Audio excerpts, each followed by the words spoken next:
I work with a lot of different media. So charcoal, yarn, acrylic. I have a bachelor's degree in studio art, focus in drawing. So this is yarn. I started doing yarn actually in college. It was my senior year. I decided I wanted to do something that was very tangible and very physical, that I was actually touching.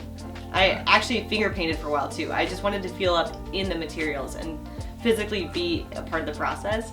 I kind of start out very similar to my painting process. I map out by gradient and color and shadow and everything like that, and then I fill it in with yarn. It's detailed, but it's also kind of relaxing. Sure.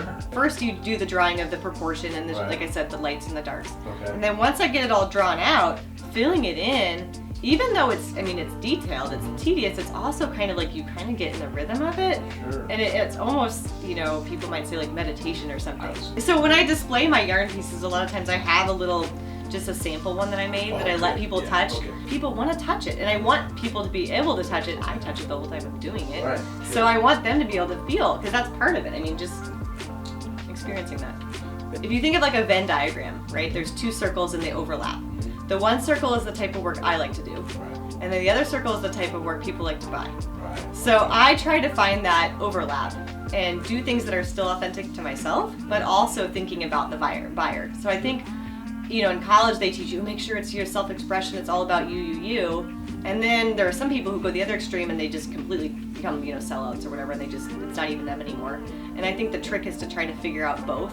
They don't teach business in art school. That's what I've said is I have a formal art degree, and I had some amazing professors there. Rhode Island School of Design, Yale graduated. Gems. Wow. Yeah, gems, and just phenomenal people. And yeah, right? In a little small town in Kansas. Sure, but yeah, it makes sense. But yeah, but they were phenomenal, but they didn't teach business, and there was no curriculum for business. And so they taught how to make really awesome art, but then after that, it's like, okay, good luck. If you want to be a surgeon, it's a lot of work, it's a lot of studying, but you know how.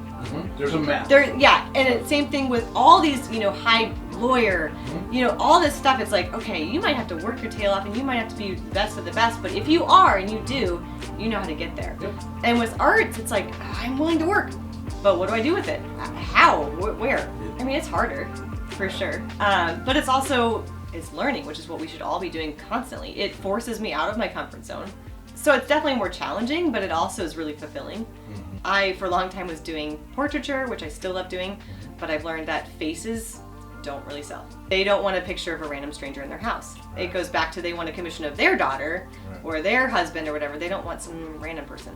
So if you can do it like my hairpiece, where it's ambiguous, that is something I love to do, but it also sells better because now that could be anyone. That's not a specific model. So I used to get really frustrated when I would do a portraiture and someone would go, who is that? Is that you? Do you know that person? Who? And I'm like, that's not what it's about. It's about the mood, or it's about what they're doing, or it's about the color, or anything else. It's not about that person. And so that's why, like I said, I've kind of transitioned to either more abstracted or where you can't really see the face. It's kind of somehow ambiguous. I think my biggest goal right now is to make it consistent, or not even consistent, but reliable, I guess, because I have these great years, this last year's been this amazing year, and I'm always trying to figure out what can I do that will for sure guarantee those same results again next year, because a lot of it does seem to be almost coincidence or luck or whatever. It's like, well, this person just happened to find me this way, or this exhibit just went really well. And so I'm always trying to figure out and dissect what actually is working and what can I do and count on for next year.